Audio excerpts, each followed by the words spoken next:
Mute me also.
That's right, boys and girls. We are live as Rovers try to. I don't know what we're doing. We are trying to get a new coach. It's madness. It's bedlam. It's Rovers, but that's what we expect. And we are live. Get your thoughts and opinions in on the Rovers head coach search. Of course, the results, and of course, what's around the corner. Today, we're going to cover all sorts of stuff. Lots of maybe Debbie Downers, but hopefully we can start off on the right foot. And of course, I'm going to bring to the stage. There he is, the good looking man in town. It's Jonty. How are you, Jonty? You're on mute. Hang on, that might be my bad. You're not on mute now. Yeah, now you're live.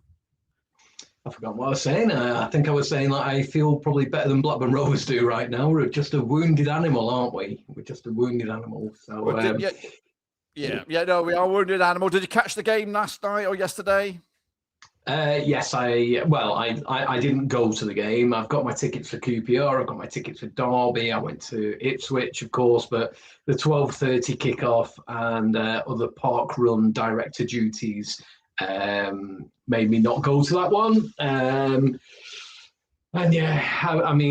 it was a hell of a long way down to Ipswich the other week, and the drive back was a long one, obviously, as you'd expect, especially with 0 points and 3 goals conceded. So I thought we did all right, though, against Norwich. I thought we slightly better performance. I thought just shows how good or how crap sometimes a championship can be. You know, I thought Norwich were supposed to be on fire, weren't they? But they didn't really offer anything. I thought it was a poor performance, and their 2 goals were just lucky. And, you know, we haven't had any luck whatsoever this season. For Ryan to slip as well, at the most crucial time was just grossly unfortunate, wasn't it? But poor performance from both sets of players. I thought Norwich celebrating at the end slightly over the top because they're not really out of it yet, are they? They were celebrating like they just played really, really well as well, but they hadn't. But fair play them, they've won a game of football. It takes them. Maybe it's just jealousy. Maybe I'm just really jealous, Dirk. Yeah, well, it was, like I said, I watched it yesterday, and I think for 70 minutes, 72 minutes, I think it was pretty equal between the two sides, not much in it. Jacob was also in the background watching. How did you rate Rovers' performance, despite the fact that we're coachless at the minute? Frustrating one, Dirk. I mean, obviously when you're going away to a side that you're down there fighting against, and they were clearly having an off day. A side that's really been in form at the minute, and we caught them on a bad day, and just chuck away a point. Really frustrating. But I think the more frustrating thing is the fact we never really looked like we were ever going to get free. Best chance of the game, from what I saw anyway, was because I didn't watch much of the first half, but was Albiasu crossing it in for Todd Cantwell, and he hits on the volley, and it's a really good block. I think that was at 0-0. As Jonty said, it's unfortunate that Albiasu slips for the second. Obviously that kills the game, but just whoever we bring in just really needs to sort out this team going forwards. Literally, the offensive aspects of this team, because we just look completely clueless at the minute. Unfortunately, I said this to my mate the other day, and I think this is becoming a good bit of a growing opinion amongst the fan base. But Yuki Ohashi is just becoming the Japanese Sam Gallagher, in my opinion. He just runs about and looks busy, but he just couldn't hit a barn door this season, it seems, and I'm really disappointed. I've said this a few times, but I thought he'd be on 15-20 this season off the back of last season. But yeah, I think Albiasu and Good Johnson need to be starting now, moving forwards, and hopefully we have a new manager in for QPR on Saturday. Yeah, I think this is the time. I think I've been dubbing it the most important 48 hours of Blackburn Rovers season, with the hopefully an impending appointment. But of course, Rovers don't work in traditional ways, so we don't know. We don't know when the new guy's going to come in, of course, and when a man does come in, he's got to get the confidence back, got to get the shooting boots on, and maybe it is. But in regards to your concerns about Yuki, maybe it is in the way that we played under Val. Maybe a more direct approach. Hopefully, a new coach might get the best out of Yuki, because I agree. There's many times we were in positive positions. We don't take a shot. It's all holding it up or going backwards or sideways, or no one seems to have the guts or the confidence to crack at it. And Norwich, I think in all essence, it was a free hit for Damian Johnson. I don't think we were expecting to win this game when we went there. I think a point would have been a good result, but ultimately it was always going to be a difficult task to get it. But I think this week is the most important week for Rovers, getting that coach in and getting the new mentality or maybe a change mentality into the team, whether it's boring football, but we just need results. John, do you have, I know there is a name bandied around right now that is the favourite, and we'll go on to him in a minute, but we talked about it briefly on transfer deadline day. Anyone else out there that you think that could save our season? Because it does look like a bad appointment could send us back down to League One. Yeah, I mean, just before I go into that, I think, Jacob raised a really valid point about Yuki Ohashi. Really, really disappointing with him. But also Cantwell. Cantwell's starting to just really wind me off the clock. I personally, if I was Damian Johnson or if I was sat in the hot seat at Blackburn Rovers, I think I would have made a bit of a statement, and I would have not played him. I would have made Tronstad the captain. and see where we went from there. Because Cantwell is he's boiling my piss, as I like to say. So yeah, it's. I think we just need to do something different. It's a definition of madness, isn't it? Just playing the same sort of players but expecting a different result. And for me, Cantwell's been disappointed. I know there's a lot of questions around him being a captain. I don't think he is. I think once his head's gone, it flows right throughout the team. And for me, with Norwich fans singing Cantwell, what's the score as well? You could see him even, getting more annoyed and frustrated and what have you. So, Jacob, were you going to say anything on that, or do you want me to carry on?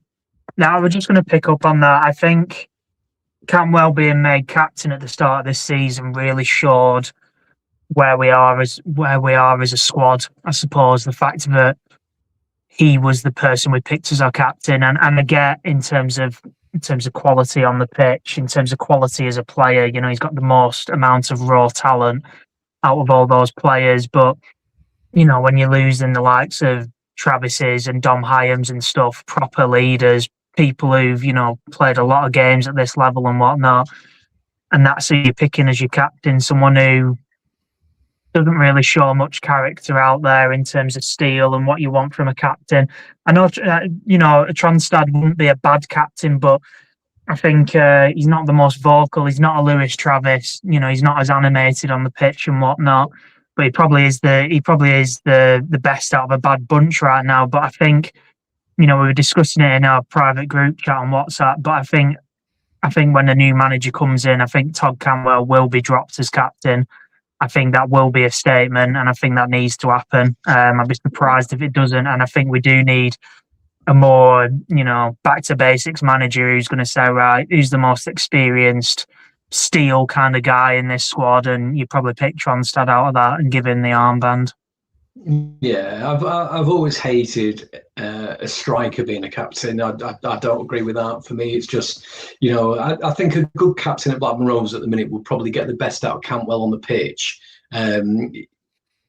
by being a proper captain sort of thing. The tough tackling and like you say, Tronstad isn't very vocal, but would he be a little bit more vocal if he was captain sort of thing? We just need somebody to give blood and guts, but at this moment in time, I can't see where we're going to score from. I really can't. It's really quite depressing at the minute. We're sleepwalking into League One, and it's starting to. I talked about it, squeaky bum time.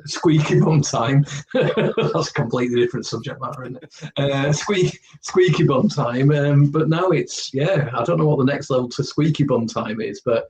You look at our next games coming up. We've got Preston at home. We've got QPR away. We've got Derby away as well. It's just like a great goal by Lewis Travis, though. By the way, at the weekend, I thought that was a great header. Oh, what was he doing? I have no idea. I was thinking he played for Ipswich as well. Maybe had a little lapse of I don't know. Maybe yes. But yeah. Do you know what? That didn't even cross my mind. But yeah, maybe he's just helping his old mates out. Yeah, and then get sent off. He had a right old eventful day. But I think you're right. Cantwell needs stripping it, I think. But when you look at the team, it is a whole bunch of new faces, and there is no, besides McLaughlin, again, not really been here long. I don't even think he should be on the pitch, to be honest. He didn't cover himself with glory again the other day, and after that second goes in, him and Cantwell arguing on the pitch as well. We do just look like a club in, really dire straits at the minute when stuff like that's happening as well. It's never a good sign. It isn't.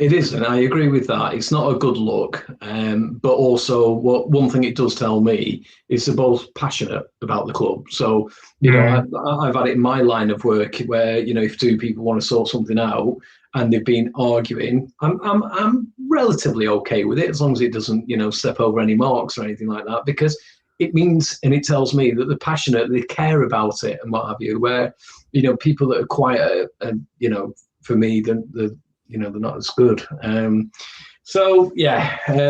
Back to your previous question.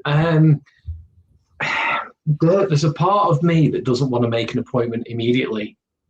there's a part of me that wants to keep Damien Johnson a little bit longer in that seat. I don't want a knee-jerk reaction. I don't want to just see who we can get and what have you.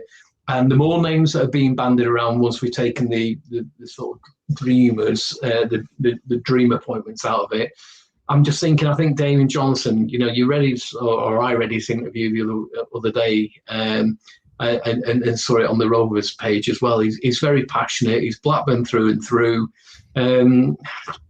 There's a part of me that wouldn't mind giving him a shot. Whether you actually say, listen, Damien, you're here till the end of the season, or just prolong the actual appointment and just let him carry on doing what he's doing. But also giving him the autonomy to make a proper stamp on that. Damien Johnson, it's up to you. If you want to drop Cantwell as captain, crack on, my friend, crack on. Do you know what I mean? And I suppose I'm stealing my thunder for a little bit later. But yeah, for me,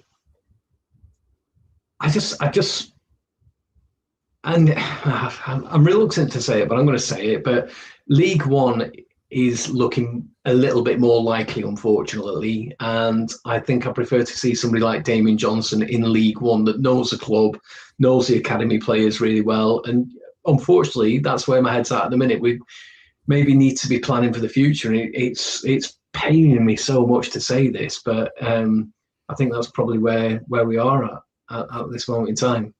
I don't know. I've not seen any of his post-match. Well, maybe I did see one of them, but I didn't see the one from yesterday. But does he actually want it? Does he want the job? I don't know if he wants it. And if he does, then yeah, of course, maybe that's an option. And I would say that's potentially a discussion for next year.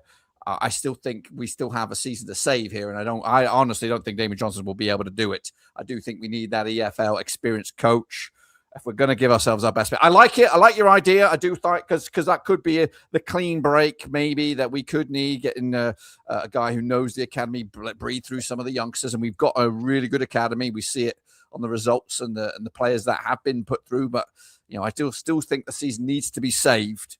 But I'm just worried because the pool that we are fishing in isn't great, and there is a standout name, but his pedigree still is questionable.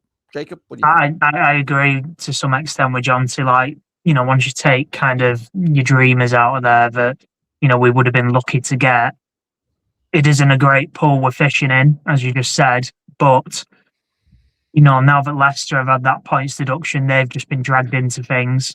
But there's still West Brom who could quite easily go down. We've still got a decent chance of staying up, as unlikely as it looks right now, because we do look like we're thinking. If we get a manager in who can just get us back to basics and just give these players a kick up the arse, and we just put a string of results together, we will climb out of this. I think from what I've seen from Damien Johnson, Sheffield Wednesday was a very lacklustre win, and we could have quite easily drawn that game because Jorgensen cleared one off the line. After Toff made a save, brilliant save, and then Jorgensen clears it off the line. We should have done a lot better in that game, in my opinion. So it wasn't exactly convincing. And then, to go to Norwich, and like I said, to go there, they weren't playing great and not kind of put them to the sword. And again, like I'm saying, I'm not seeing enough in terms of going forwards as well. We just need a complete reset with going forwards, how we're playing, moving forwards, attacking and whatnot. And I'm not seeing that difference under Johnson right now. So even though I appreciate he's been part of the setup and he knows the academy lads, at this point I don't care. I just want to try and stay up. And then even moving forwards, I'm done with all this project bullshit of breeding the kids and whatnot. Where's that got us this season? We're an absolute mess. We've got rid of all our experienced players. We're trying to breed in the kids, and we're down there fighting for our lives again, just like we were under John Dahl when we had this project of bleeding the kids in and whatnot. Give me a manager who's going to sign your Andy Vimans, your Danny Barths, players who know this league, know this division, and we might actually make playoffs one season. How about that? Yeah, I'm of the same opinion. I don't subscribe to any of this project shit. The managers on around long enough now for a project to be seen through, you know. And you look at that right from the Premier League. So, you know, you talk more about the here and now sort of thing. And yeah, I agree that you just need somebody, you know, like a really vocal person that almost the players are a little bit scared of sort of thing, you know, because it's a tail wagging the dog at times, isn't it? But I think with Damien Johnson, I think, yeah, you made some valid points. It's not been convincing or anything like that. But I think we just need to give him the autonomy to make some changes with our blessing as well, you know. So because it all looks a little bit familiar, the Sheffield Wednesday game and the Norwich game. Now you could argue, well, he's not really, you know, had much time on the training pitch with them to change anything up. But I mean, you know, this next week he's got a good week with them. You know, I'd like to maybe see a formation change because currently what we're doing is not working. So, you know, we need to change it. Yeah, I think 1 week, a full week would be beneficial for DJ, but it also could be beneficial for a new coach. But anyway, before we talk about the potential new name, let's put to bed this guy, of course, Val. You know, I'm very gutted that it didn't work out. But the writing was definitely on the wall, you know, for a long time. I probably lost patience at the Charlton result, at the 2-2 there. So that's probably when I really had enough. But you know, is his time over in the EFL? Do you think we will see him back managing in the Championship or in League? I think Wigan are sniffing around now for a new coach. Do you think there's potential for him to try and rebuild his reputation? Anybody? I'm not sure he'd drop down to League One. I wouldn't be surprised if he went back abroad again. I know obviously he managed in Turkey and whatnot. He wouldn't get a job in the Turkish First Division now, that's for sure. But I mean, just in terms of the names that are being bandied about now, it shows how far we've fallen off in a year from obviously Eustace leaving and we were fifth or whatever. And, you know, we had some decent names there. And obviously Ishmael at the time, we were probably, I was saying, yeah, I don't mind that appointment. He's probably second or third on that kind of short list we had. I was fairly happy with it. And now no one wants to touch the barge pole because I do think at this point we are a bit of a poison chalice as a club. It's even been bandied about getting what's his name? He's just been sacked at Wigan. He used to manage Preston. Oh gosh, Ryan Lowe. No. Yeah, you know, and that's how kind of far we've fallen as a fan base. So we'll take someone who's just been sacked at Wigan after a 6-1 defeat in a relegation scrap there. The mind boggles. But yeah, I don't think we'll see him in the EFL again. To be honest, I think he's a busted flush at this point. Yeah, I agree. I think it's a shame. I really do. I think, you know, I mean, the injury list of Blackburn Rovers, honestly, I've said it before, I'll say it again. I've never seen an injury list like that. 14, you know, key players out for, you know, a good few weeks, all of them together sort of thing. So he's not had it easy. Some of the football that I've seen him under him, yeah, we've dominated, we've been the better team, but you can't just keep going on like that. So, you know, it would have been interesting if he'd stayed on and managed the Sheffield Wednesday. I think that would have tipped me if we'd lost against Sheffield Wednesday or drawn under Val Ishmael. You know, your look's got to change at some stage. You know, and I just felt he had a lot of bad luck in it, and yeah, it's probably the right thing to do. I don't think you know, if I was sat at the top of the tree, I probably wouldn't have had that conversation with him just yet. But it was imminent. You know, certainly probably give him till the Norwich game, and then if we had 1 point out of those two games, Norwich and Sheffield Wednesday, then yeah, it would have gone for me. But I suppose the question is, what would I have done if it was 3 points out of Sheffield Wednesday and 0 at Norwich? You know, but. Yeah, I think a lot of Rovers fans were quite happy with that appointment. I think anybody else would be saying that they'd be lying if they, you know, out of all the names that were being bandied around at the time, if we cast our minds back. But like you said, Jacob, you know, it's it's every year on year now. We're finding a new manager. The names are sort of decreasing and certainly of a lower level. Will he pop back up somewhere? Yeah, I think he will. I think he might have to swallow his pride and go to League One if he was to stay in the UK. But yeah, he's probably going to go back to either Turkey or maybe France, somewhere like that. So, but he's. I suppose with Ismail, it's dangerous football because we played sort of 10, 15 yards further up the field, so therefore we're always going to be exposed at the back a little bit for a counter attack, a quick counter attack, So it's one of those. But I'll tell you a quick question for you both: Toth or Pears? John, Jacob, you're first. I think it has to be Toth for me. I think he's Hungary's number one. I've seen some absolutely unbelievable saves from Toth. He's younger. At the minute, he's not being his usual self before he got injured. But I think for me anyway, I think Pears has had more than enough chances at number one, and he's never really staked a proper claim to that position, in my opinion. Even when he did have that extended period at number one, it was always, is he good enough? And I think always in the back of people's minds, it was his backup keeper just playing number one at the minute. And I think for a lot of people, when Toth was injured, again, he's had another chance to stake his claim, and I don't think he really did that.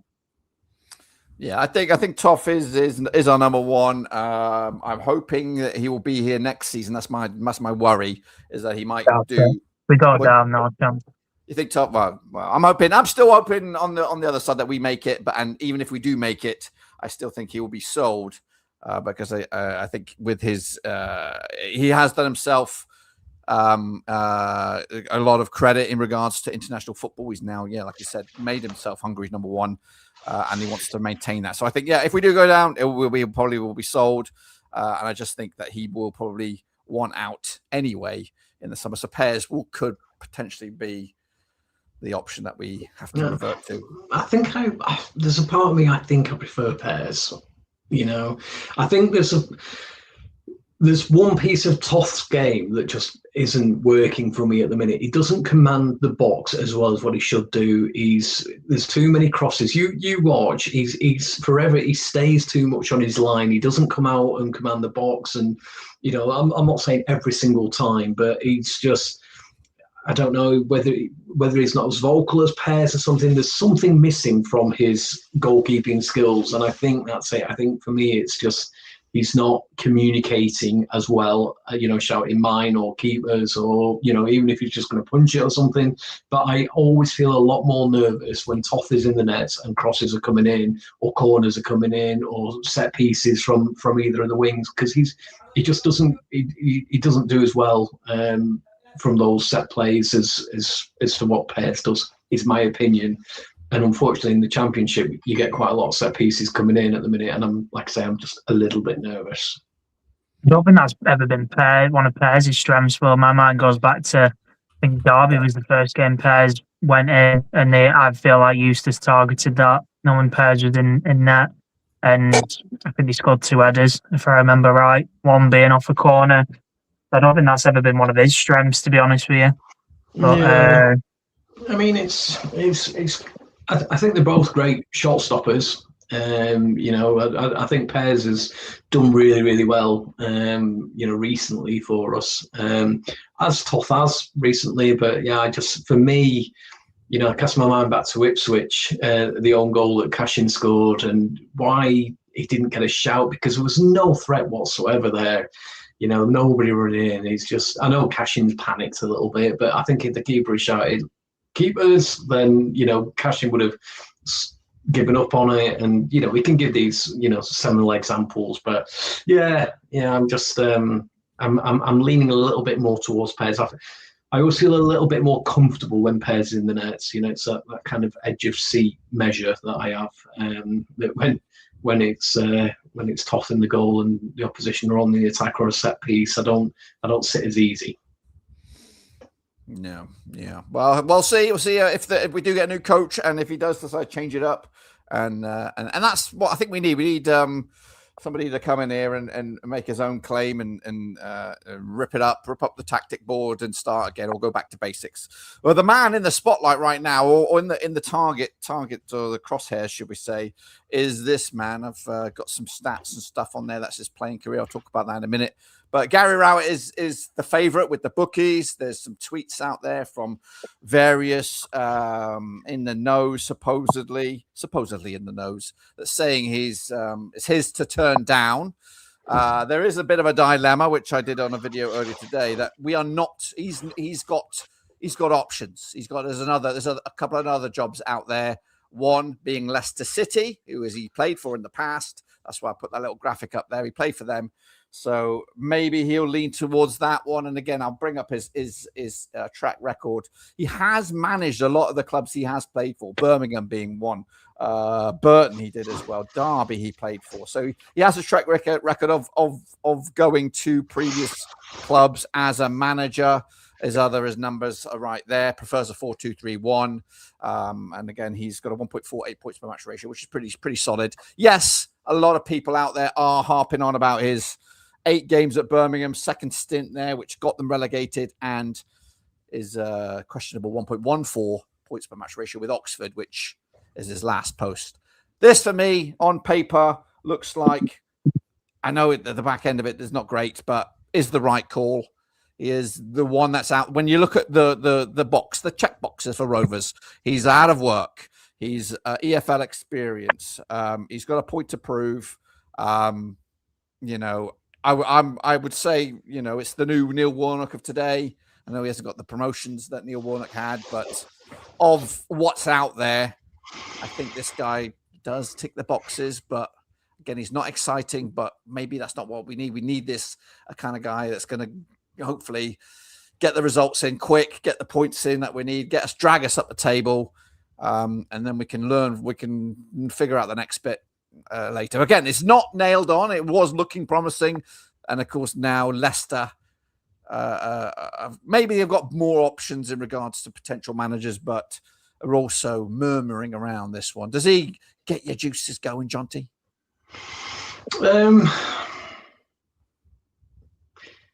I think you've nailed it. He's the best of a bad bunch, isn't he? For me, I think he's got. If he came to Rovers, I think he's got a decent squad, and I think it's unfair to look at Oxford. The only thing I'd say in his defence, because the players there on as a higher calibre as to what we have at Rovers, is my belief. You watch, they'll go and thump us 6-0 on the 11th of March, won't they?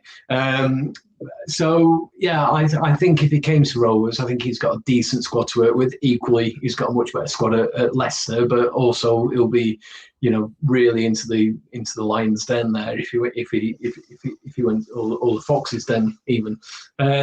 So I think at Blackburn Rovers he could be a good match. He did well at Millwall. I think it's his standout one, and I remember the Millwall fans, they were gutted when he left. So yeah, I think just somebody to keep us up. That's all I need. Just somebody very, very firm, can make statements, can brave in the decisions, can make decisions as well. Probably not only are they managing downwards, but they're managing upwards in terms of Rudy and alike. And yeah, we can't have somebody just rolling over and tickle my tummy, So, somebody like I know this is, I'm not for 1 minute suggesting this, but a big vocal manager, somebody like Sean Dyche that will put, probably them back in the place, or Nigel Pearson, somebody like that, or a Warnock, just somebody just, to stand up to everything. Because like I say, at this moment in time, we're just a very fragile club, aren't we? I think Jonty's spot on. Best of a bad bunch. From the names that are being bandied about, it doesn't get my juices flowing. Was your question, Dirk? Definitely not, because it's not that type of appointment. You kind of know what you're getting, I suppose. But if he's got a choice between Leicester and Blackburn, it's a no-brainer. He's going Leicester, isn't he? But I think, like you said, the only thing we've got to our benefit is Leicester will be able to attract a lot more managers than we are. So if Leicester isn't on the cards for him, then, I assume he'll come to us. Obviously, he's got that connection there as well. Like you mentioned, he played for him. So I'm sure that it would just help as well with why wouldn't you go to Leicester over Blackburn Rovers? I think, to be fair to him, I think last season, obviously he's with Oxford and they weren't ever really in that much danger. They were pretty solid first season, and I think it might be that second season-itis sort of thing. You see it in the Prem, you see it in the Championship, and I think most people would have had Oxford going down this season. So, and to Jonty's point, I would like to think we've got a better squad on paper than Oxford. I don't exactly know Oxford's squad, but, you would like to think he'll have better players at his disposal. And yeah, it's like someone commented in the live chat, it's a bit of a more kind of Eustace vibes. He's not an appointment that's going to get you out your seat. I'd argue I was more excited for Eustace because, he were unfairly sacked at Birmingham and he were doing well with Birmingham. But, he's not going to get you out your seat. You kind of know what you're getting with him. And he's probably exactly what we need right now in terms of back to basics and whatnot. Let's get good at set pieces again and just be a sum of our parts and stay up, hopefully. So if I'm right in what I'm hearing, you would seal of approval for both of you guys for Gary Rowett? With the options we've got right now, then yeah, I would say so. Unless, there's a really left field option that's managed in the EFL, has got a proven track record of keeping clubs up and whatnot. I know there's the Birmingham block there. But yeah, for me, yeah. Jonty's your seal of approval? Yeah, it's a seal of approval, not a stamp of approval. It's like Jacob said, he's not at this moment in time going to set the world on fire for me. It's an appointment. It's probably better than what it's an appointment. Shows we're going in the right direction, I guess. But I'm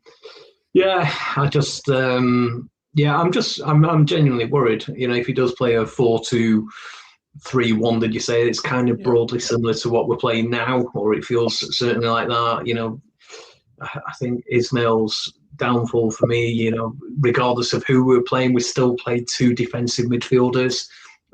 So it felt like half the team, or more than half the team, were behind the ball. Which some people say he's playing three at the back, but he wasn't. He was playing with five at the back, wasn't he? They were getting a little bit further up the field. So five at the back and two central defensive midfielders. So for me, that's seven players. And then it always felt that there was a massive void in the centre of the pitch with Ismail, and we're trying to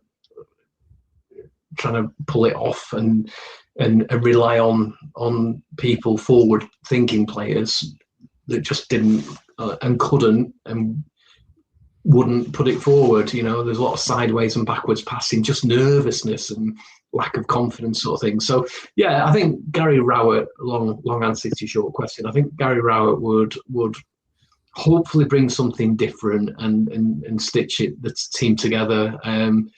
Best of the bad bunch. So would I take him now? Yeah, probably. I would prefer to maybe. The killer question for me is, would I prefer to see Damien Johnson over Gary Rowett? That I can't really make the call on, because I do think that Damien Johnson, if you can give him a little bit of autonomy, like I said before, to make some key decisions and to back him and give him the reassurances he needs, I think he could keep us up. And then there's a part of me that just thinks we need to spend a lot of money, big bonuses on somebody keeping us up. And everybody's clear on the remit. Keep us up. You get this X amount of money. We won't be able to afford that going forward. So this is just till the middle of May or early May or whenever the season finishes, and just make it absolutely crystal clear. And we pay a lot of money for somebody. blue sky thinking. I get that. I know I'll get slagged off again on comments and what have you, but that for me will be the right thing to do. That for me is where we should be as a club. Just pay somebody to keep us up, and then we have a big reconciliation meeting in the summer, and we look at where it's gone belly up. But, yeah. Couple chats in the thing I'd like to bring into a touch of it's Foster Hub TV, Leicester City channel. We'll get to this important question in a minute. He's asking if we think we're going to go down. We'll get to that. That's the back end of the pod. But another one was brought. Another name has been mentioned. I have not seen any links. Again, currently the odds for the next Rovers manager are not available. I don't know, so it's not changed. But I want to put a three-way, cheeky, saucy, a three-way to you all right now. So, of course, Gary Rowett being one. This comment here by Darwin Rover 89. Marty Cufientes, of course, formerly of QPR. And what about an unproven entity? I know you're leaning towards Damien Johnson, a guy who's looking probably for his first coaching opportunity. Big name as a player. Again, there's no links to him, but I know he was looking at a job earlier that came available.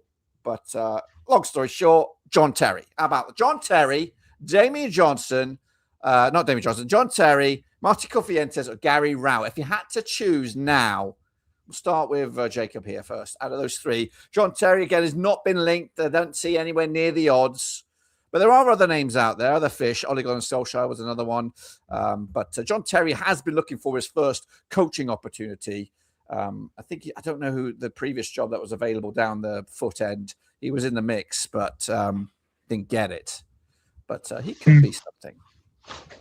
Terry's an interesting one because he's been in a number two for quite a while, hasn't he? Or kind of coaching staff at Aston Villa. I remember he was in the coaching staff there.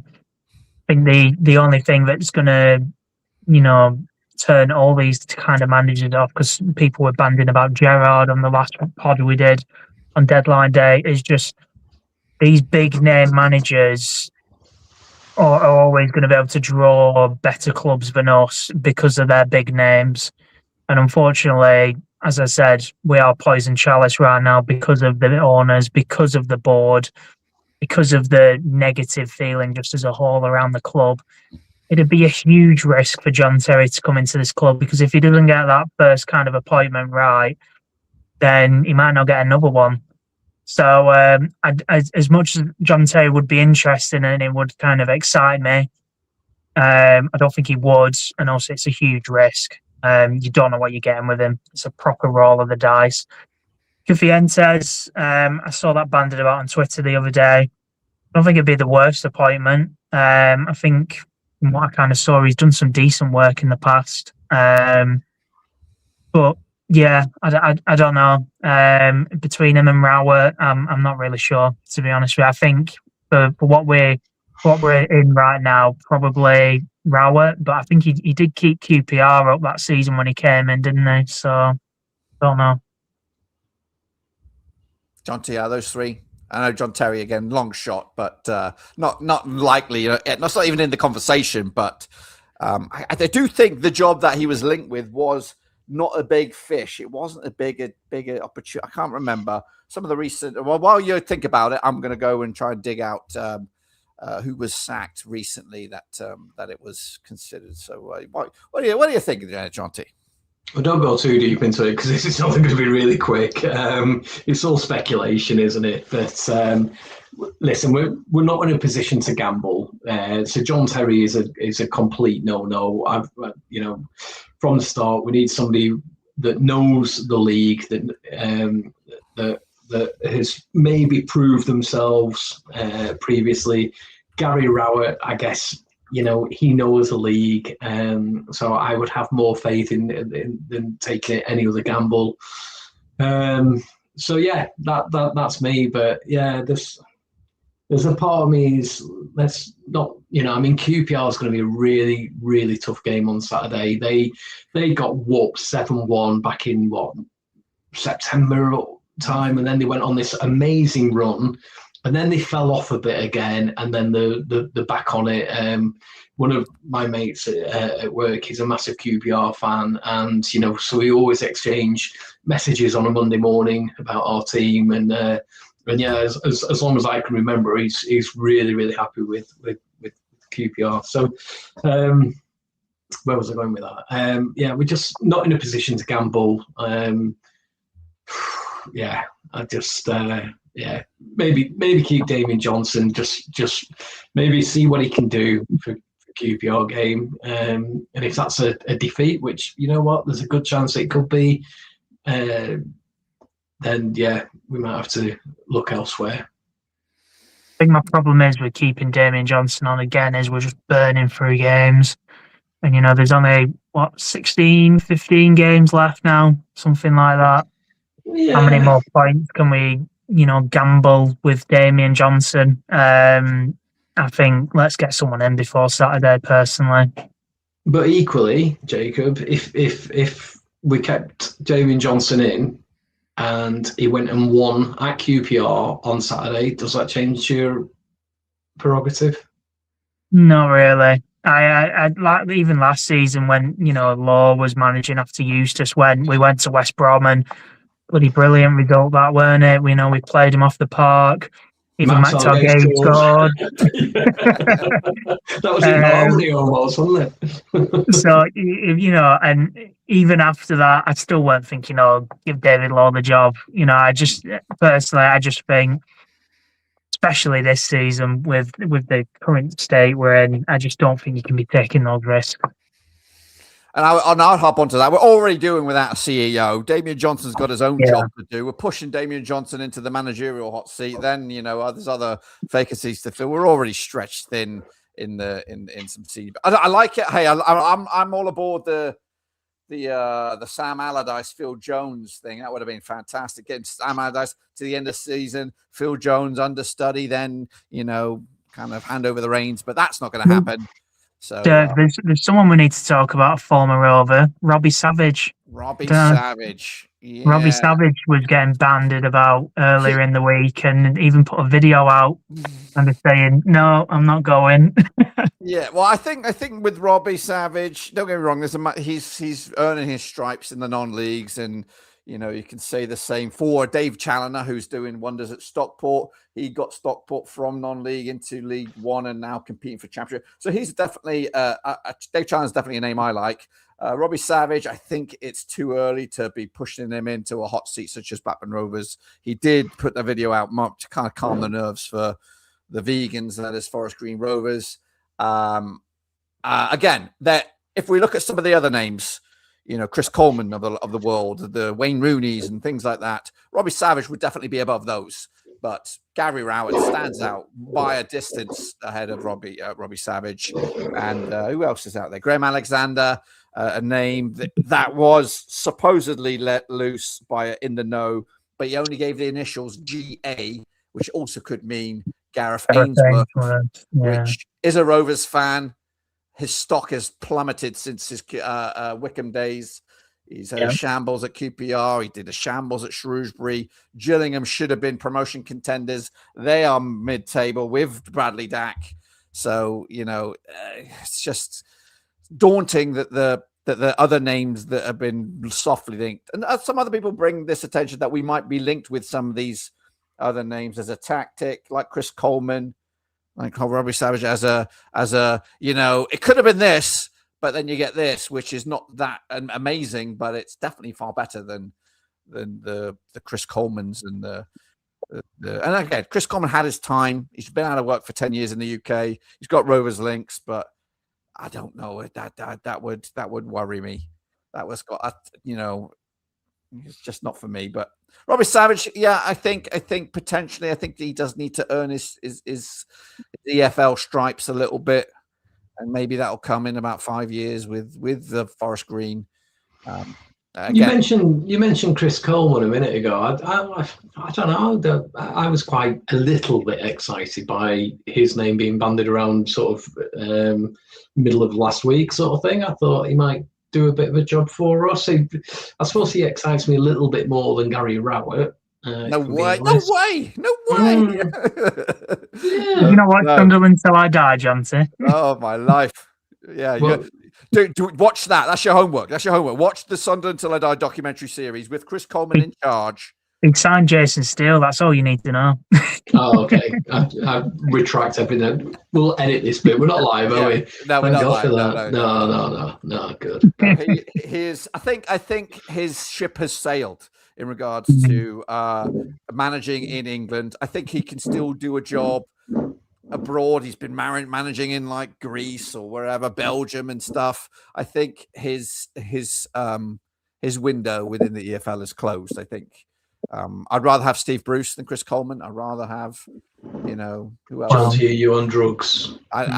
Not yet. Is that somebody said that? Oh yeah. Yeah, right at the bottom. Yeah, it's. I think that's my Wi-Fi code who said that. 788 That's yeah. That's a code to get on the here. Mars bars, Dante.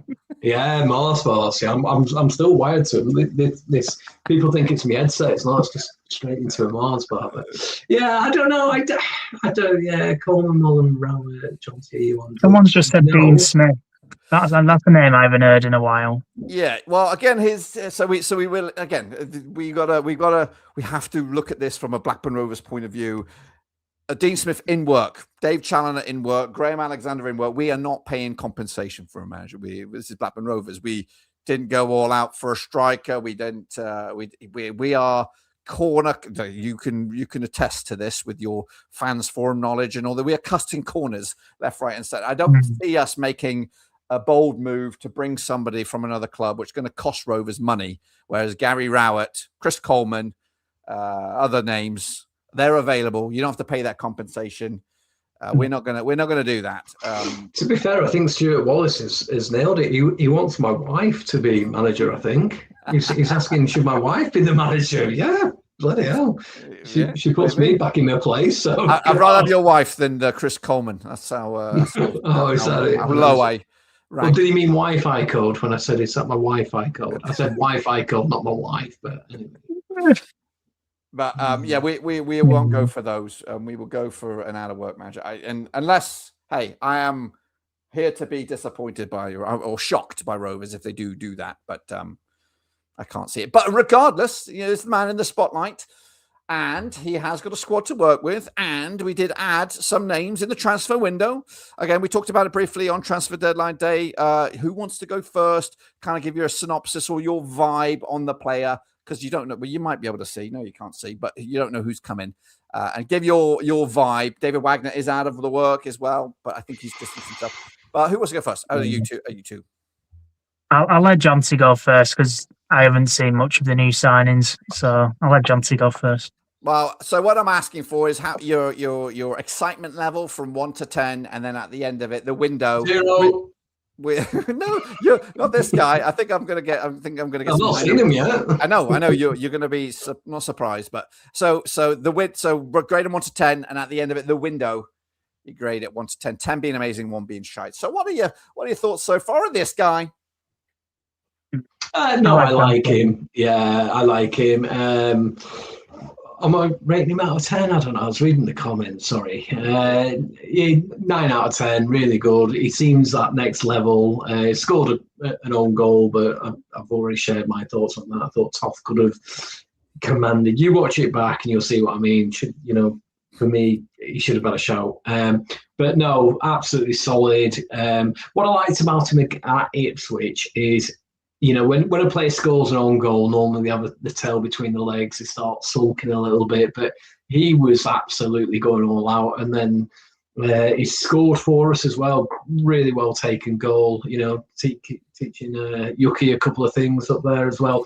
Absolute quality signing. Loan signing, should I say. Anything we get from Brighton in terms of defence seems to be really good. Van Heck was awesome, wasn't he? So, yeah, really, really impressed. I believe he's worth £8-9 million in the transfer market. So we are on drugs if we think that we're going to be splashing that kind of cash. That's not going to happen. But oh my God, the Wi-Fi code guy cashing 6 out of 7 out of 10. What, really? He's 9 out of 10. Wi-Fi code guy. What's he doing? To be fair, I was quite critical of him the other day, but I thought he was absolutely brilliant against Sheffield Wednesday, which is other than Ipswich, is the first time I kind of got to really watch him, and obviously he's had a few games since then. But he was brilliant. It was a brilliant finish, and he didn't look out of place up front, to be honest. Maybe we should be starting him there at the minute.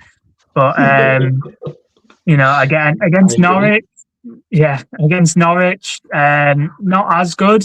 But yeah, I thought in Sheffield Wednesday, I thought he really put himself about, and obviously got the goal, so it kind of made up for that own goal, and obviously it was a goal that got us that really, really must needed win. I'd just like to pick up the. Sorry, go on, Janty. I was just going to say, to be fair, I don't think anybody shone against Ipswich, with the exception. There's one player that can probably leave with his head held high, Hayden Carter. I thought he was really, really good, and we missed him when he went off. And I understand why we took him off, because he's coming back from injury. They're only playing him 60, 70 minutes and what have you. But I thought he's a solid player. I like him. I think it shows in terms of this project, by the way. So we started this season with, we're not making any loan signings. We're going to rely on the academy and whatnot. And you know what? I at the time, I was like, good way to go about it. Why are we, loaning in other players from other clubs and kind of developing their players instead of developing our own? But in hindsight, I think that has been one of the things that has really hindered us this season, because you can bring in a guy like this who, I think if we do stay up, it's looking like he could be instrumental in that. And even going in seasons gone by, with Harvey Elliott's, Van Heck's, Tossins, etc. The list goes on. You're just cutting yourself off from these future gems. And I do think that's played a part in us being where we are right now. And obviously that project has completely gone out the window, because we've made a couple of loan signings in January, and obviously your likes of George Pratt before he got injured were dropped, so Cashkin could go in. And that was the whole point. We're not making loan signings so the academy players can play. So it's just a catalogue of errors above the manager that have contributed to where we are this season in terms of all this project bollocks, as we were saying before. I think, let's stop fucking about and just get the players we need and get the best we can get, and just make sure we can actually stay in this league. And then hopefully next season, if we do stay up, maybe kick on and make the playoffs for once. Yeah, I think the only thing I'd add to that is, nobody in this transfer window, you could argue Derby getting Smodic, but he's a bit of out of form, Smodic. I spoke to a lot of Ipswich fans, and he's not the Smodic that was at Blackburn Rovers, but linked back up with Eustace, it might be a really good thing for them. But I don't think there's any real championship club that stood out and could say they had a fantastic January window sort of thing. So I think I think we've got a decent squad. Certainly a squad that shouldn't be in the situation that we're currently in, but we are where we are. The results, the table doesn't lie. So I don't think we need to get make us too much in a twist at this moment in time, because when we get a fully fit squad, I think we are some decent players in there. Decent players, just not lacking much confidence. Sorry, not lacking much confidence, not having much confidence, and they just need somebody to motivate them, to galvanise them, to really, really get under the skin and get them playing football again. Because at the minute, it doesn't feel like we're playing football. We're just we are struggling. Some of these comments are great. Yeah, quick run through the comments here. We're going to go to Bryce Slater. He's gone with a 10 out of 10, as mentioned earlier. 7, 7, 8, 8, 6 out of 7, 6, 7 out of 10. We've got Ben the Boss. He's here. Cash in, shaky start. Didn't let the own goal upset him. It's been really sort of 8 out of 10. We got BS, RFC, Blue White Army. Cash and slow start proving himself. 8 out of 10. Andy Barnes also 8 out of 10. Anyone else jumping in? No. Yeah, that's a bit of a weird username, isn't it? Sis Later. Cy Slater. Yeah, it could be, but it looks like Sis Later, doesn't it? So okay. Yeah, I know. I was going to say he's on the wrong podcast. Well, also joining Mr. Cashin on the transfer window was this guy Jorgensen. Jacob, yes, your baby. Yeah, like I said, I watched that game against Swansea, and he scored, and I thought it was quite positive. And the game before that, we were away at, I think that was Ipswich when he got brought on, and I thought he made a positive impact. But complete opposite. These last two games I've just watched really haven't been impressed. You know, he's £3.5 million signing, and he's already been reduced to 85th minute substitution when you're 2-0 down against Norwich. Like, what the hell is that all about? Yeah, I mean, wasn't brilliant against Sheffield Wednesday, to be honest. But as I've previously said, Yuki Ahashi has been poor all season, in my opinion. Obviously this guy needs a run of games. I was saying the other day, he's apparently a striker, and from what you brought up, the data suggests he's a striker from where he's played the most and all that. But I don't know, to be honest with you, at this point in time, I really don't know.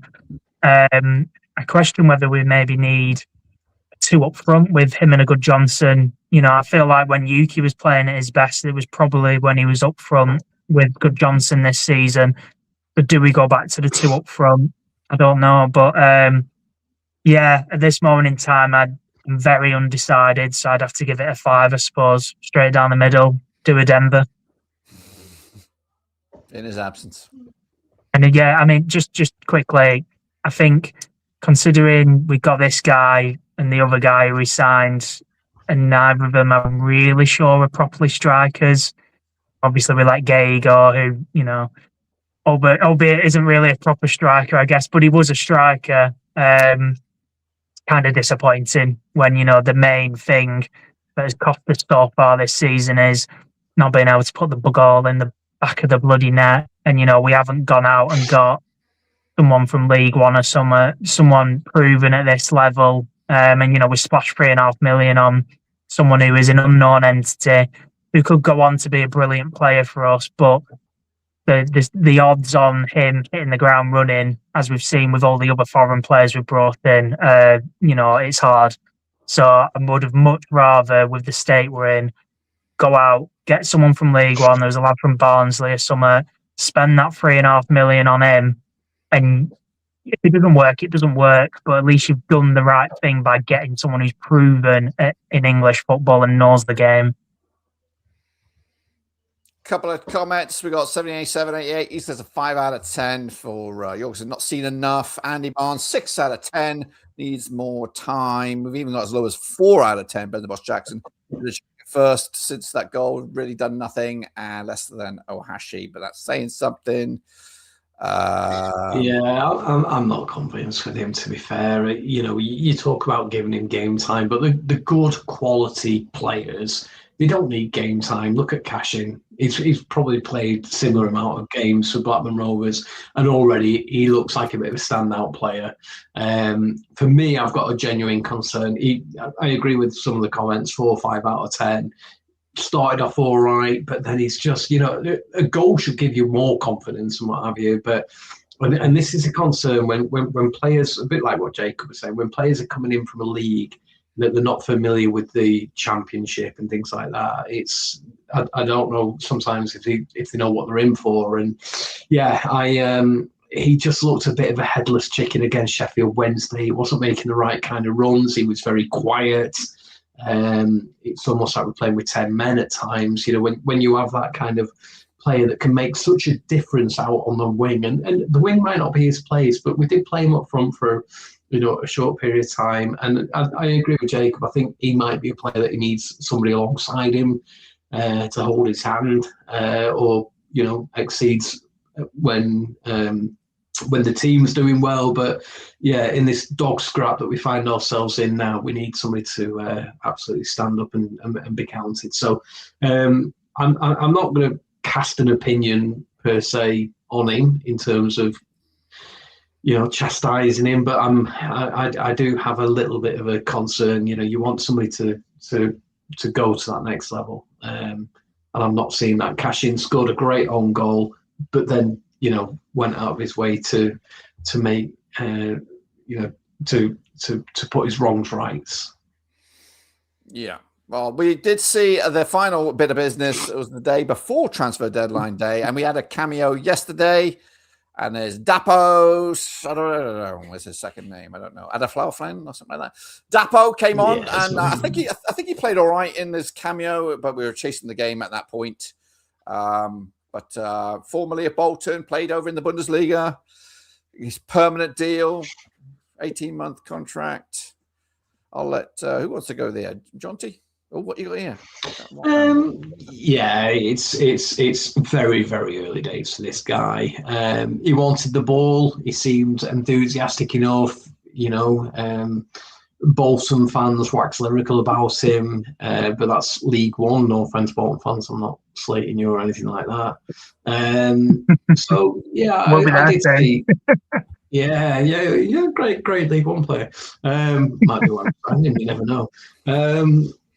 But no, I saw a couple of glimmers where I thought he just needs to get on the ball and drive with the ball. I think he's probably more than capable of doing that.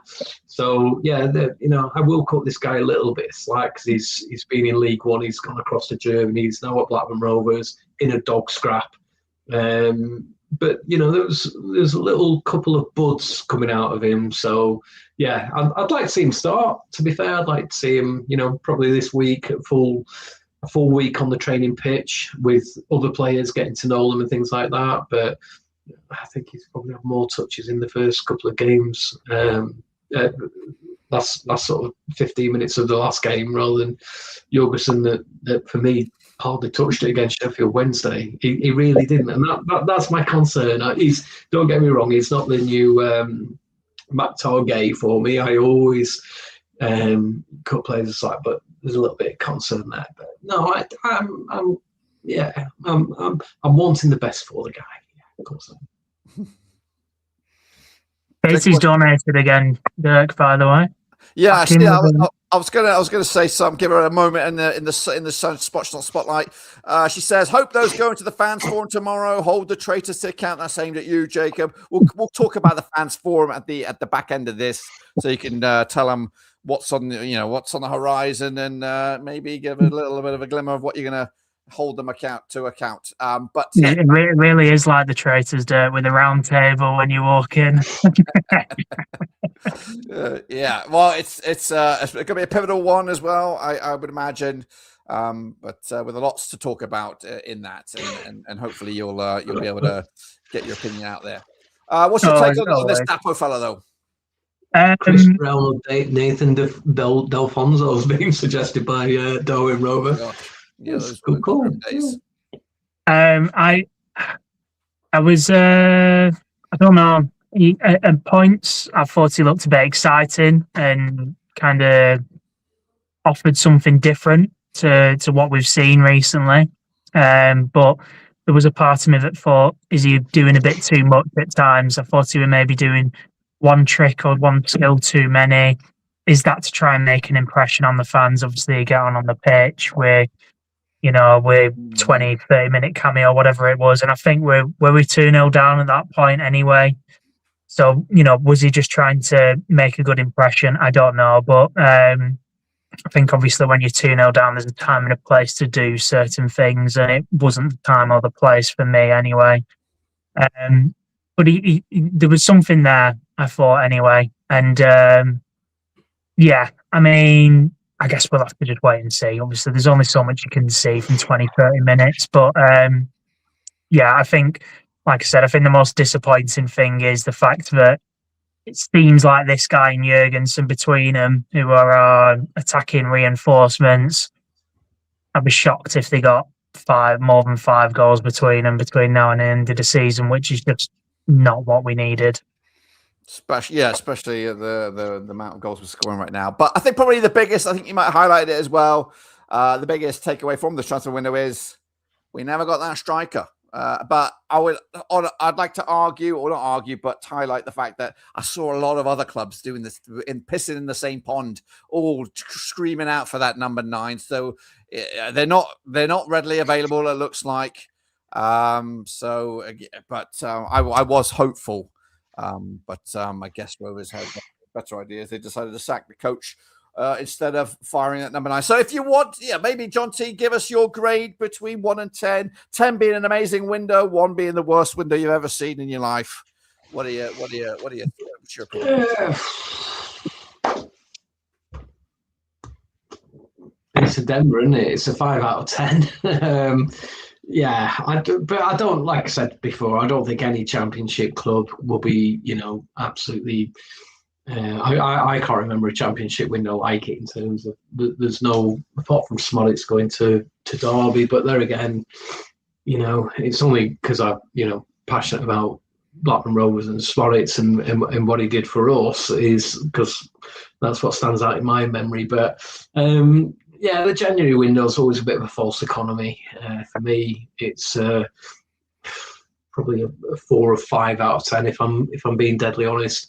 We might have been able to sign a couple more, but equally got a load of players. Some of the players coming back from injury for me is more like a signing. I think we've really missed Morishita. I know he doesn't do that much, but he does put some really good crosses in there. There's just nobody on the bloody end of it. You put some of the good strikers that we've had over the years in there, and they'd be lapping it up from Morishita. And the guy runs around like a headless chicken, full of energy as well. So I think we missed Morishita. I think we're missing Hedges. I know Jacob will probably. No, Hedges has been brilliant this season. Oh, okay. Yeah. I'd hate to admit it, John T, but he's been one of the better players this season, that's for sure. You know what? I'm fair play to you. I'm fair play to you for admitting it. I know you haven't been his biggest fan, but this is the thing about the podcast about Blackburn Rovers. We all want the same thing. We have different opinions, but we all want the same thing. Mac Targay, I was never his biggest fans, but I would 1,000 times much prefer to be shot down than Mac Targay suddenly bags a hat trick and goes on to get 20, 25 a season, or even 15 or 20 a season.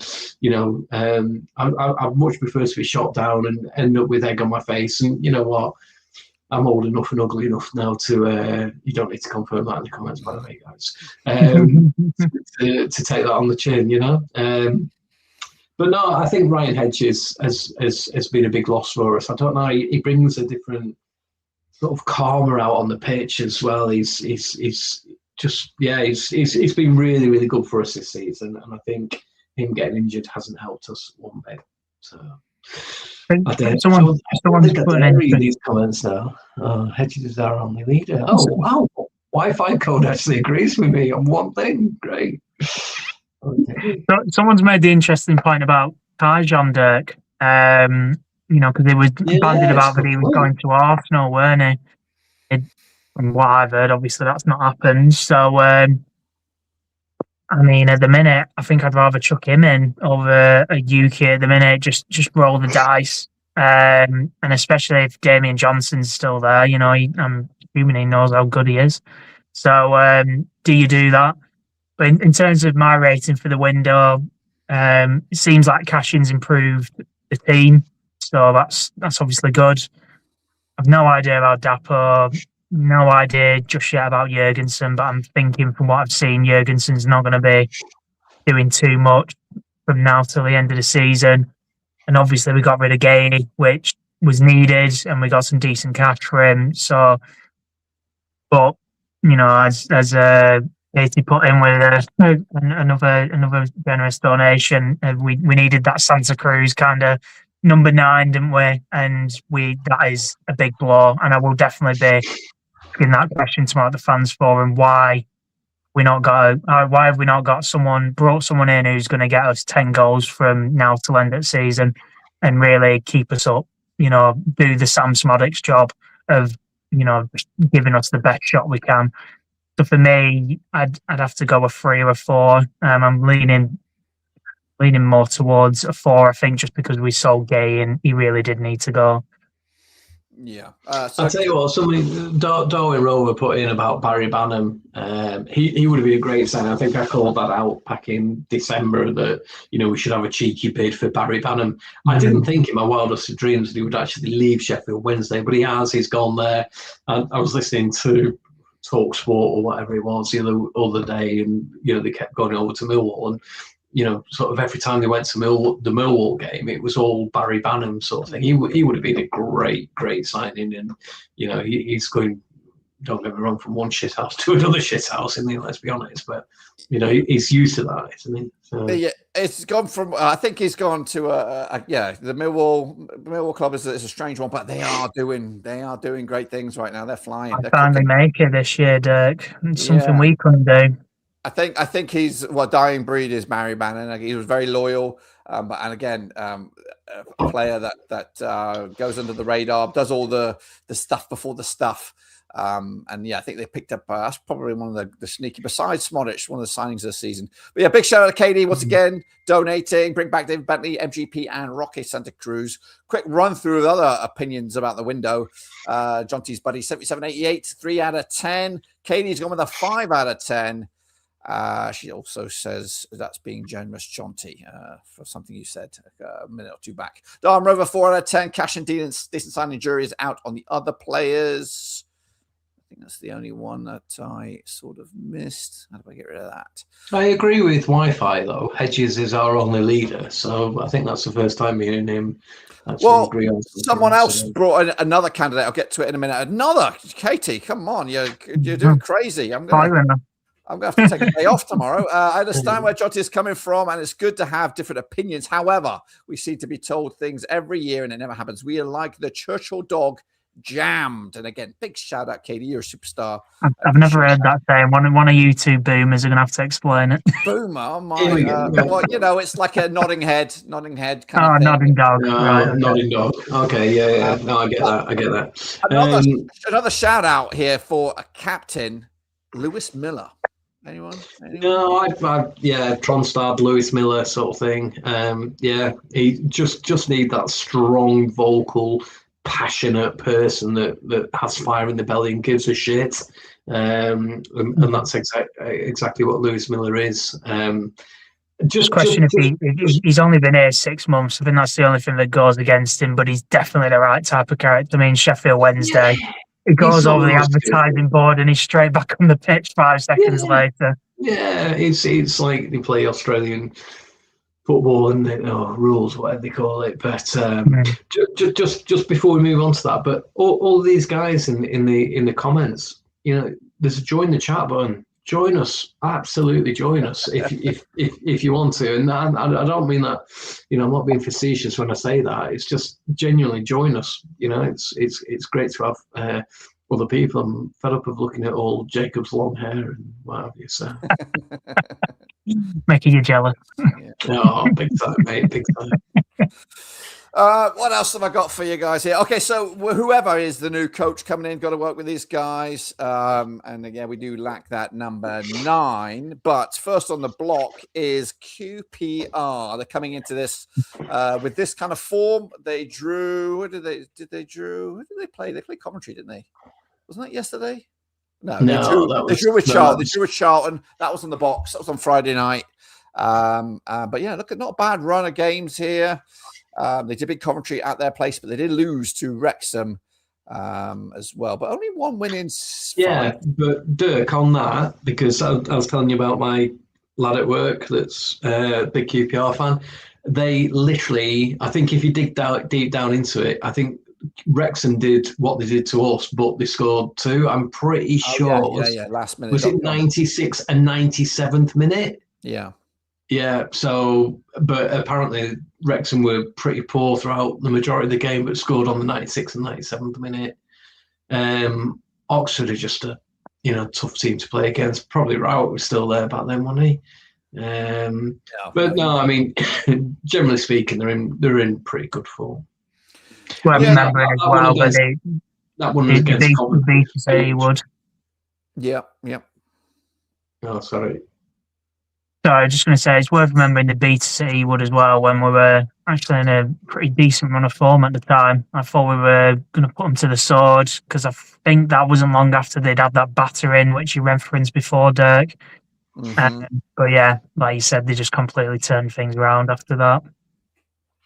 Yeah, three clean sheets for them out of the last 5 matches, but also 3 blanks for themselves. So it might not be that.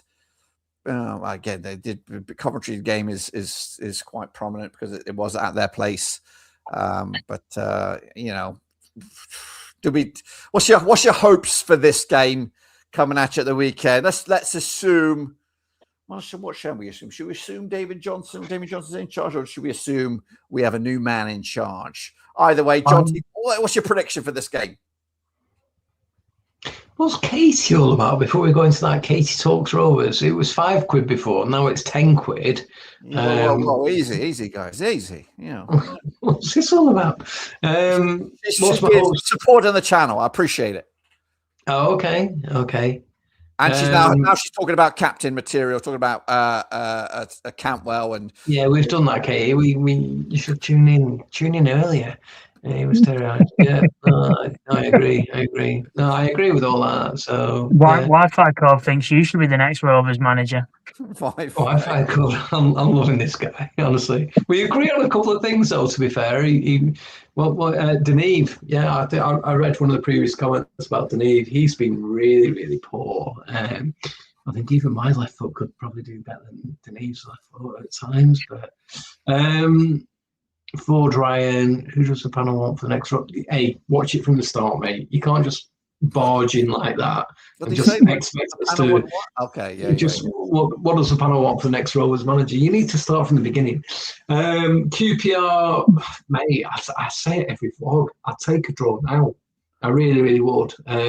Great little ground. Been there so many times. Somebody said something to me, and I can't get it out of my head. Every time I go there, it's like a shoebox, and it is. It's exactly like a shoebox. But great little ground, great little atmosphere. I've been lucky enough to see us win there on a couple of occasions. I think we had a thumping win there, 4-1, and I think I've seen us win 3-1 there as well. But I've also seen some horrendous results there as well. So I'll take a draw now. Absolutely. It depends who's. I don't know. And this is why we go, isn't it? Because you just don't know. QPR might not turn up, and that's all we can hope for. We might have changed our tactics. We might have know suddenly how to score a goal. I'll put it this way. I think if we get Rowett in by Monday, I think we win this game. I do think we win. Really? Yeah. I think when we manage about. Can you repeat that? I'm going all out. 22 minutes. I'm going to make a note of this. 1 hour, 22 minutes. Go.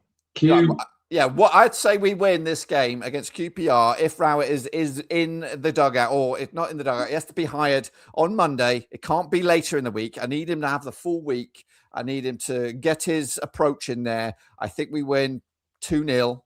So Monday win. What about if he's in the seat on Tuesday? Is that a draw? Well, then we're running out of time. Like I need to get as many days as possible to get his approach in there. I think the later it goes on, if he's hired Thursday, then I'm Thursday definitely not going to win that game, or it's going to be less likely. And I think if it gets to a point where he's hired and then Damian Johnson's doing this thing and he's like in the background, I don't know. I just think if Rowett is appointed come Monday, we win this game. And then to be honest with you, it's a really, really valid point, and I'll take a bit of grief on the comments for this, but if I was, and I'm not for 1 minute suggesting that I'm ever going to go in as a football manager, but as a manager going into any business, if they've got somebody like your David Lowe's or your Damian Johnson, somebody that's known, trusted, a safe pair of hands, I'd keep them as my number 2.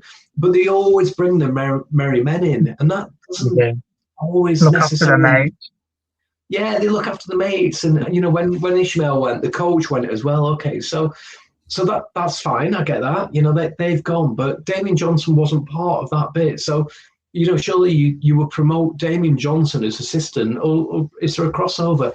I just know that in my line of work, if I was going to go in as a manager into a place that was a little bit broken, I probably want some insiders, at least for the first 6, 7, 8, 9, 10 months, to help me, support me, and what have you. Not bring in my own merry men. Maybe it's just my industry and I'm blue sky thinking. I don't know, but I've always sort of. It's always been a bit of a head scratcher that they insist upon bringing their own, like you said, Jacob, their own Bezzy mates and what have you, and they get them lined up with a job. But for me, that isn't for the good of the football club or the task that they're set with.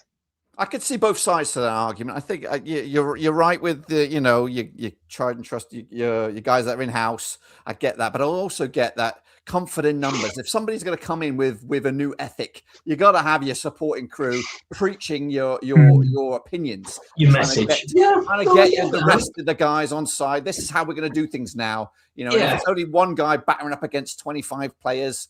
So let me reframe it.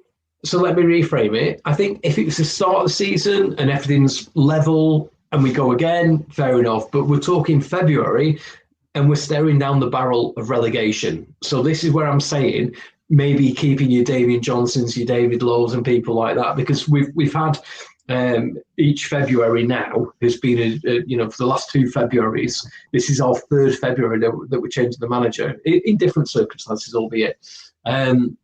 But right now, right this moment in time, this is what I'm talking about your Johnsons and your Lowe's, keeping that inside, and then implement your own stamp on the team in the summer when you've got a little bit of time to play with. You carry on. I'm just going to nip for a pee. Let's bring up one of them comments that just popped in there. It says Ford Rice said, "Can I just say?" Oh, he's gone. He's gone. I was gonna. You have to bring it back up when he's back. I want him to be getting jealous. Yeah, well, we will. We'll bring it back. But Bush, what's your take on this game? Prediction wise, are you positive or optimistic, or where do you think? Where do you think what's gonna go down at Loftus Road? There was a comment further back that said something along the lines of, if we line up the exact same way as we have been, one up front, etc., Damien Johnson still in charge, we'll lose this game. And I do agree with that. Definition of insanity, etc. Obviously hasn't been working under Ishmael. As I said before, I wouldn't keep Johnson in this job just simply for the fact that I haven't seen enough of a change. I was never really in that camp like Jonty has been. Do we give him a chance, etc.? But he's proven to me that isn't the right call, because there hasn't been a noticeable difference. As I said, Sheffield Wednesday, I feel like we scraped by and kind of got really lucky to get the win out of that. As I said, goal clearance off the line, etc. And yeah, against a poor Norwich side on the day, to walk away losing 2-0 just isn't good enough in my opinion. So on the flip side, as you've just boldly predicted, Dirk, if we get Rowett in, could we get something from this game? Could we even get a win? I don't know. Is my answer, to be honest with you. If he completely changes the game plan, the philosophy, the ethos, gives the players all a rocket up their arse, could I see a world where we go there and win? Yeah, of course I could. Because to be honest, we've been much better away from home this season than we have been at home. But if I was to predict right now, if Rowett comes in, I'll go with a 1-1 draw. 1-1 draw. And while you were gone, Jonty, look at this comment here. Ford Rice says, "Can I just say, Proper Nova has an amazing hairline." Oh, we could pull the comment back up, Dirk. All we can see is Jonty's hairline now, actually. I know. I've got to work on that. I've got to work on what those comments about. So, I agree. Got some fanboys out there. So, point potentially if Rowett comes in. I honestly think, and I go harp on about Gary Rowett right now. Wi-Fi code! What's he saying? Have you seen him? There will be a new gaffer by Saturday. I can't read. Take the next Rovers manager, Jonty, Jacob and Dirk, I'd back you guys. I'd love to see that. You two in the dugout. Oh my god, that'd be amazing. Not for me. But I just think if we can get Rowett, we're stealing a manager ahead of our opposition here. I think Leicester, they'll be stupid not to take a punch on him. And then also when you think about Portsmouth stuck with John Mousinho, they're going to be in that new manager if they get sucked into it. Charlton the same, and they'll also be looking at a Gary Rowett if he's available. So if we could steal a rage on these other guys that haven't pulled the trigger just yet, I think it would be a good move for Rovers. But let's just bring you a quick final graphic here. This is the state of play in the table. We are in the relegation zone as of right now. We have played the same amount of games as Oxford, Leicester, and West Brom. Portsmouth have 2 games, I think. 2 games ahead of us in hand and a point better off. That final game at season against Leicester is going to be bloody huge, isn't it? Once again. What a stark contrast to 2 years ago when, not for us, but for them, I suppose. Obviously, they were already promoted, and wow. Sorry, what were your question going to be, Derek? Well, I was going to say, looking at that, realistically, what is it? 50 points is probably what they say is a safety mark these days, maybe 48, 49. So we're looking at 18 points from 15 more games. That's over a point. We need 1 point. I think I did the maths. 1.2 match, I think, over the course of the 15-ish, 16 games or whatever we got left. I'm looking maybe 17th downwards realistically in that relegation discussion. I think Sheffield United will be fine. They'll burn up the table. Norwich will probably be fine. I think they've got a really good manager. So realistically, you're probably looking 18th. I just want to see Norwich a couple more wins and they'll be clear. But Charlton down. So 1, 2, 3, 4, 5, 6 of us for 2 relegation spots. And again, big shout out, Katie, really funding the channel today on a bloody solo. Come on, guys, give her. You also should. Everyone else should be chipping in as well. But big respect. Also, Leicester, Oxford, West Brom, Norwich playing midweek too. Are they playing midweek? I did not know. There's a few championship games, a couple on Tuesday, and I think 1 or 2 on Wednesday as well. So, be all eyes on there. Yeah. But what I'm trying to get to is, are we getting relegated, Johnny? Mate, I've been reading the comments. I'm just at the hairline one now. Me and Wi-Fi code. I think we're all right now. Katie was eating a roast, so that's perfectly acceptable excuse. So, are we getting relegated? No, we're not. No, we're. You said earlier in the podcast we were. Yeah, I know. I've been watching him. He's been banging the wine back, so he's more confident now. So he's had a piss, and he's got to change your heart. Yeah, honestly, I am like a schizophrenic. I'm bipolar. I'm honestly, I'm all over the place at this moment in time in terms of there's a part of me that thinks, we're going down. There's part of me that thinks, no, we'll be all right. There's 2 worse teams. I've said it many times on vlogs and podcasts. There's going to be 2 worse teams than us, and whether that's obviously, and thank God it's only 2. Sheffield Wednesday, they could be relegated against Sheffield United only later on this week. I think that's a midweek game, so they could potentially be gone. So we're only up against 2, and it'd be Rovers' luck, wouldn't it? That 151st year, as it is now, that we would actually get relegated, but.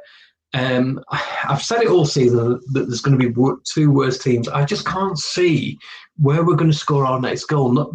Forget where we get our next win. It's where we can score our next goal, because this team just looks absolutely short of confidence, under so much pressure, and that's a concern. But there's a part of me that thinks, actually, you know what, this will blow over. The concern, I think, Wi-Fi code has mentioned it. We've got some really tough games coming up. We've had our easy games. We've had the Sheffield Wednesday away. We've had the Charlton at home. We've had Oxford at home as well, and we've got very little out. We've had 2 games abandoned at home when we were 1-0 up against them. Okay, we did eventually get the win against Sheffield Wednesday, but, is it going to be those 2 points drops? Well, not drops, but abandoned against Ipswich that is going to cost us this season? I don't know. Somewhere, wouldn't it? Say again. Said that'd be something, wouldn't it? Yeah, it would. It'd be very Blackburn Rovers, wouldn't it? So, are we going to get relegated? I think I fear the comments more than anything, because I try and put a good podcast together. I try and put a good vlog together, but there's a lot of tension. There's a lot of feeling around the club at the minute. You get called some stuff on vlogs, on podcasts, and at the end of the day, we all have the same love, don't we? Which is Blackburn Rovers. So I'm going to stick with, I think there's going to be two worst teams, regardless of what I said at the start, where we are literally staring down the barrel and it's more than squeaky bum time, the next level, whatever I said. It's getting a little bit serious now, and we need to start picking up wins. I don't know where the wins are going to come from, but it's Blackburn Rovers. He could surprise us. Leeds United away, Leicester City away. Didn't think we'd ever get anything from there a couple of seasons back, but we did. I just, you can almost see the finish line now. We just need to drag our sorry arses over that finish line and just, give ourselves a big slap in the summer, a big wake-up call to the Venkies, And I know what Katie's saying about the nodding dog and all of that. She'll probably call me a happy clapper as well at some stage in the comments and what have you. But my take on it is we've done all that. I was the most passionate back in, Jacob, you mentioned about Glenn Mullen coming into the chat and what have you. I was eternally grateful for everything that guy did for us back in 2012, 2013. He was the most passionate guy. He appeared on BBC Northwest Tonight, and I was, I was stood up clapping him. That's exactly what we need. Somebody to, and he gave up so much of his life. I have so much time and respect for that guy, but you know what? They're still here. And I can't help but think that, if that didn't work when we had 25,000 fans down at Ewood, then sort of 10,000 pissed off fans at Ewood now ain't going to make that much of a difference. And there's an element that we actually need the Venkies more than they need us. So, what was your question? Are we going down? Hopefully not. Hopefully not. Jacob, are we going down?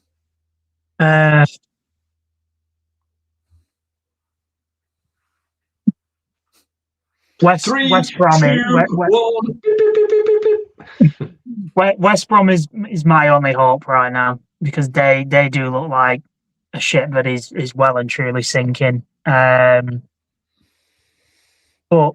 if you're going to compare our squad to West Brom and Leicester's, and you're hoping to put one of those two in, I think Charlton and Pompey have enough personally, but it could well and truly get pulled in. There's still enough games, but I think at the minute it's between us, Leicester and West Brom. If you're comparing our three squads, they're two squads of miles, heads and shoulders above ours. They could be playing a lot better than they currently are. Our squad should be playing better than it is, but I think our ceiling isn't as high. New manager comes in, anything can happen. But if you were to ask me right now, Dirk, I'd say yes. And to be honest, if we went down in a season where there was only two real relegation spots, we all knew Sheffield Wednesday were going down before a ball was kicked. Leicester have just had a points deduction, and we really can't climb ourselves above Leicester, who've just had 6 points knocked off and are in a bad way themselves. Then you know what? We deserve to go down, and we probably deserve to stay down there for a while if you can't get out of a relegation scrap with, two sides that have had big point deductions. So I think that's the difference. Yeah. So I think if we go down this time, I don't think we'll bounce straight back. I think there'll be a mass exodus of players, and this is a concern. To be fair to Tony Mowbray, he basically apparently got everybody in the dressing room and said, "You're the dickheads that took us down to League One. If anybody's thinking about leaving, think again. You're the dickheads that are going to get us out of League One." And they did. Okay, we didn't finish as champions, but we got ourselves straight back up.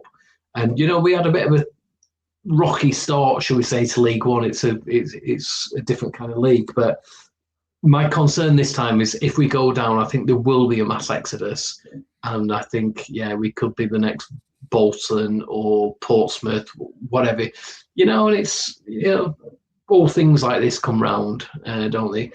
On a positive note, looks like Burnley are coming back down as well. Yeah, but your point about mass exodus is completely true, Jonty, because that Dapo signing says it all. 18-month deal.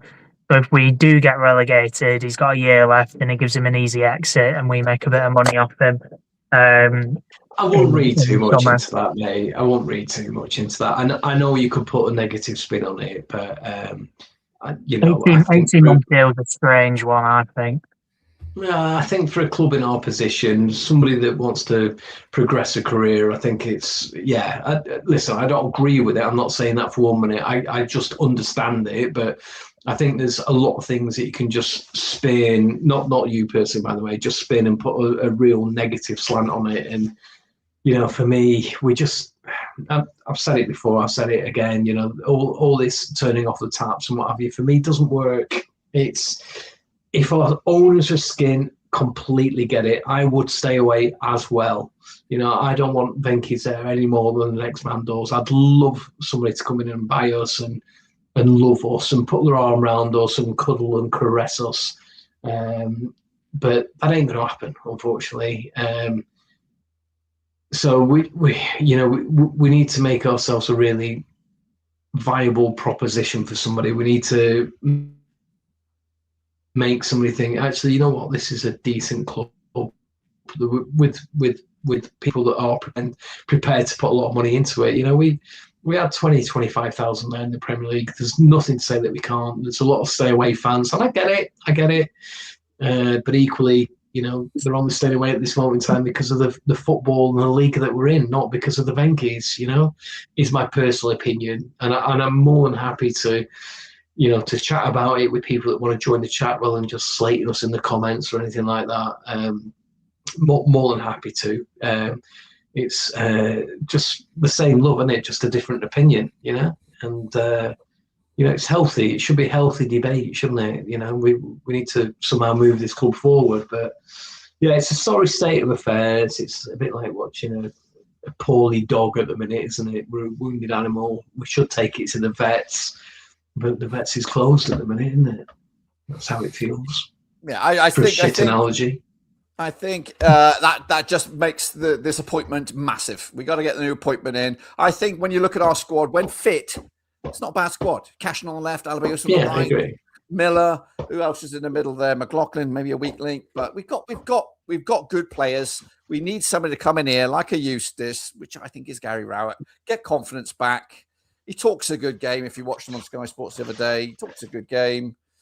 He's been there, seen it, done it. He has EFL through and through. Look at his resume. Look at his playing career, his managerial career. He's managed the EFL. He knows what he's doing. Let's get him in. Let's not waste time. Jump ahead of Leicester.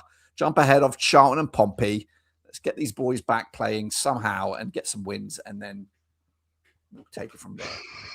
Wi-Fi code's cracking me up. He's even calling himself Wi-Fi code. I know. I saw that. But let's end it on some positivity juice. Come on, Jacob. Well, in fact, Jacob,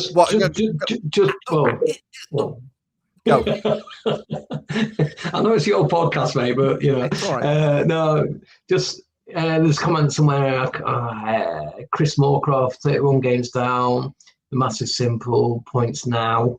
Projecting 11 points from the next 6 games to hit that 50-point safety net. But when we got relegated, and somebody will shoot me down in the comments, I'm pretty sure we were like 52, 53, 54 points. And that got us relegated. It was one of the highest, and it was Huddersfield. It was like the highest relegation. So, I ain't going to sleep easy. Yeah. Yeah, I don't know. I'm not looking. I'm genuinely, I think 55 is what you need to say historically. Magic numbers. Well, while he's reading the comments, historically, Jacob, Fans Forum, what's on store? Yeah. What you're going to bring to these people? What you're dragging to their attention? Just give us a summary of the points and maybe some bits for us to digest. Yeah, well, I mean, for the last Fans Forum was 22nd of October, I'm going to say. So can imagine a lot's kind of happened since then. So I've put forward for the agenda numerous things, and yeah, so obviously Ishmael going, and obviously a new manager is up there.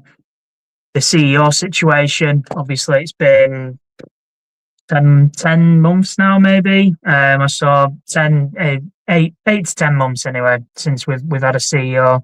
The last time we didn't have a CEO, we got relegated, and we still haven't appointed one. So, and we have looked like a completely rudderless ship since Waggett's gone. Not saying he was good CEO by any means, but we've certainly not improved since he's left.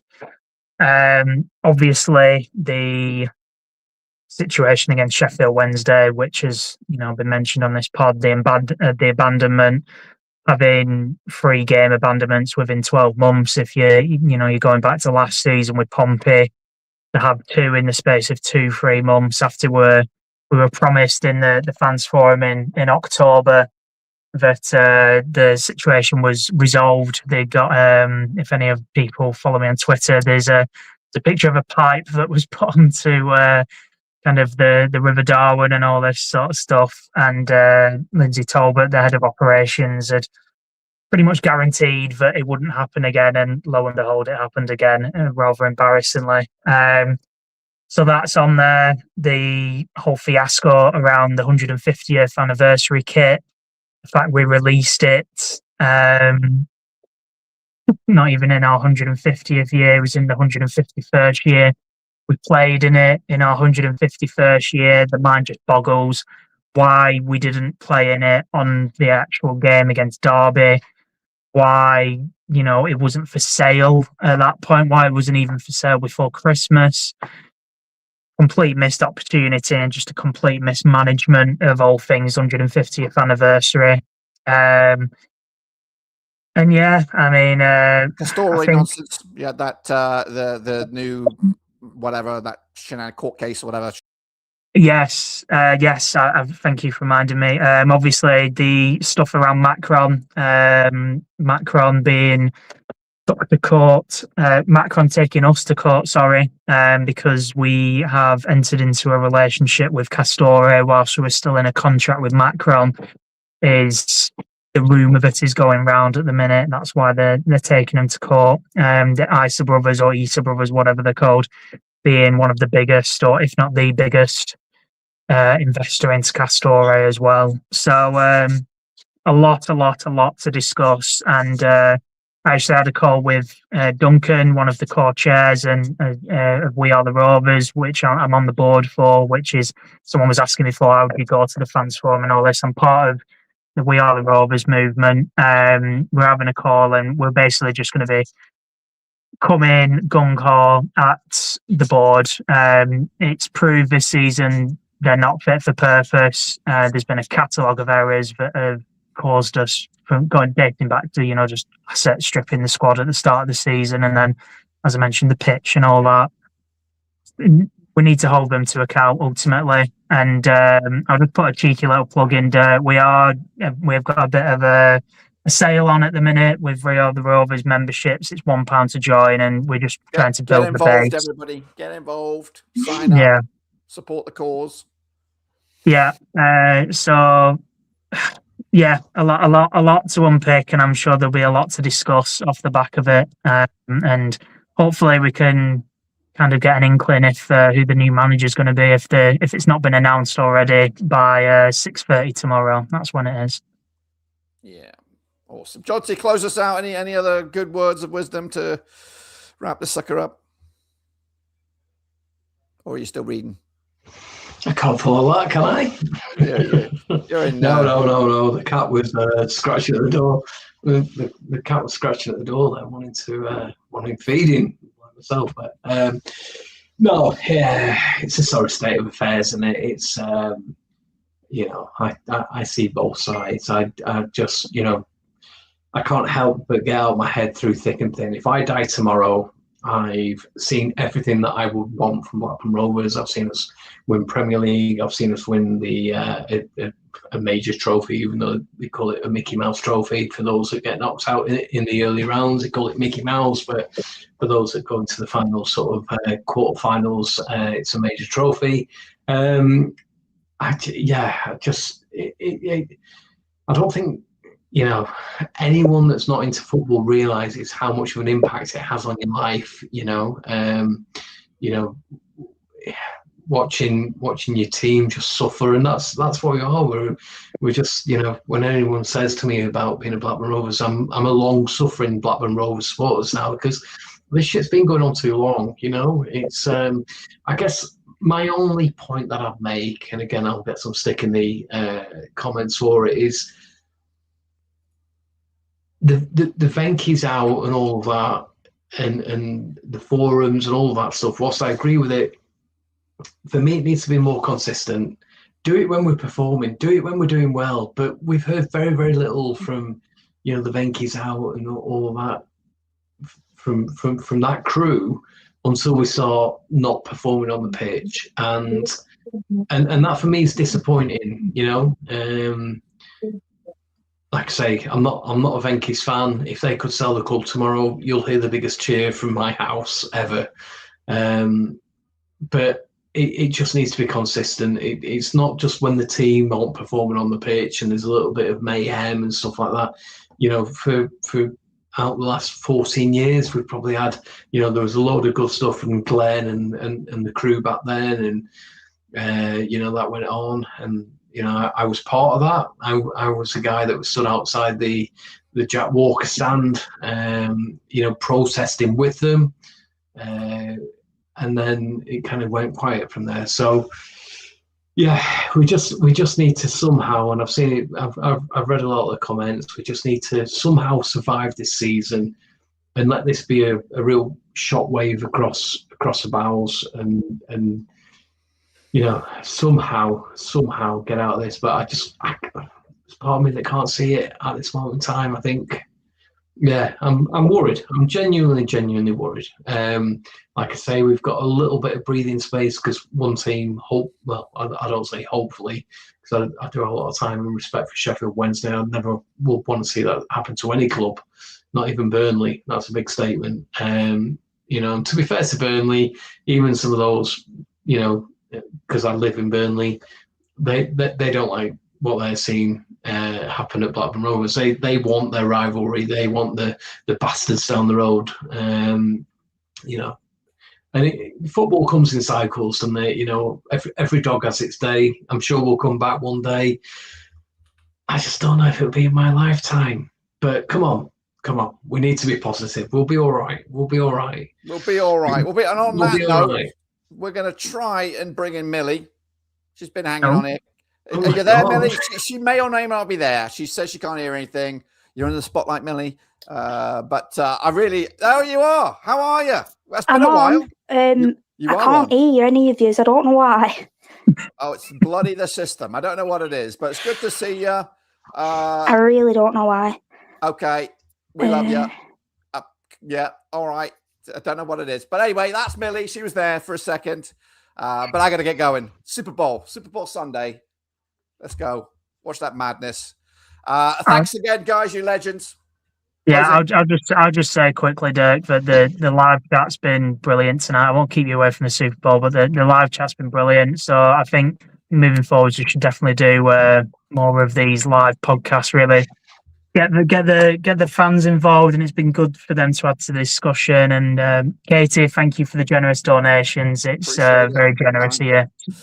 And maybe we might even be. It might be. I know we just did one on Monday, and now we did one today. We might do another one once we know for sure whoever is the new manager, because it could be Rowett, it could be somebody else. So we'll. I'm sure. Adam Forshaw. Adam Forshaw's going to be the manager. This is Rovers. You just don't know. Can I give a plug? You plug away. Right, mate. I'm seriously creaming over this. This is the best wine ever. No, not yet. This is the best Blackburn Rovers quiz I've ever written. Honestly, this is amazing, right? It's funny. It's got everything in there. Whether you're a fan from 2 years ago or 10 years, it's a thing for everything. It's a thing for everyone. Honestly, I've put together a really amazing quiz. We need to get on that. We need to get on that. I want get on it. Easter. How about Easter? Your Wi-Fi code, your Chris Mitchells, and your Katie's, Naive, Steve. Please. Can you hear us, Millie? Oh, Yeah. Close us out, Millie. We're wrapping the show up. You come in the wrong... sorry. It's okay. What's your take on the situation we find ourselves? Are we going down? I'd say if we don't win the next game, then yeah, pretty much. Because you've got obviously everyone else that needs to lose in our favour, which that ain't ever going to happen. Yeah. And what about Gary Rowett, former manager of Millwall, Oxford? Is he the right man? Is he the right man? That's the man that's linked right now. Do you think he could save us? I won't say so, no, because obviously he's only had older teams like Millwall that are in our league and Oxford that have been in our league relegated, back up, back down. So he's never had hold of anyone that's like the higher end of the championship table, which realistically that's where we want to be. It is. Straight to the point. We do need a manager, but we are in the doldrums. That's his bread and butter, and hopefully, if he is the right man or the chosen man, he will get us out of it. But Melly, can we just highlight Steve's last comment before we go, Dirk? Jonty for caretaker manager, but will be match matron. Let him out of the home. Oh, that's a bit of a blow. But anyway, you guys are all fantastic. I do appreciate you, Millie, coming in here. But I've got a house full of people waiting on me. But appreciate it. You guys are all amazing. We will catch. We'll do it all again probably tomorrow because we're probably going to hire him tomorrow, and we're going to get that win 2-0 against QPR Saturday. Jonty, appreciate Jacob, Millie, superstar, and of course everybody, and Katie with the chats and all that kind of good stuff. You were all amazing. I got to get out of here. Yes, guys. Again. Ciao, ciao, ciao. Is he the right man? We'll see you all soon. Ciao for now.